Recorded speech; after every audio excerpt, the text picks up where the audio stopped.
হাওড়ার জগৎবল্লভপুরের সন্তোষপুরে বৃদ্ধা খুনে একজনকে গ্রেপ্তার করল জগৎবল্লভপুর থানার পুলিশ।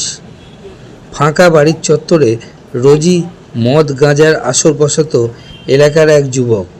তার প্রতিবাদ করায় মদ্যপ অবস্থায় জোর করে ঘরে ঢুকে শ্বাসরোধ করে বৃদ্ধাকে খুন করে তারপর সাঁড়াশি ঢুকিয়ে দেয় শানু মান্না নামে এলাকার এক যুবক।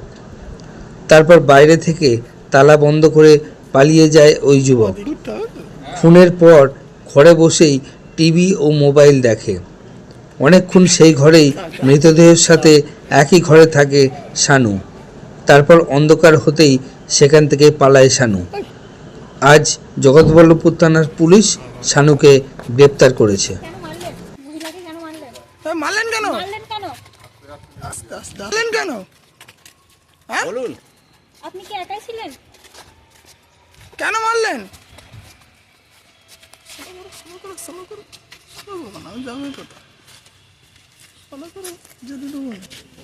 তোমার নাম কি?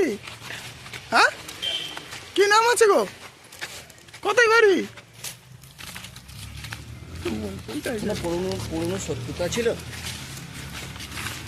কেন মারলেন? ছাড়া না, ভিজুয়ালটা বাড়াই না।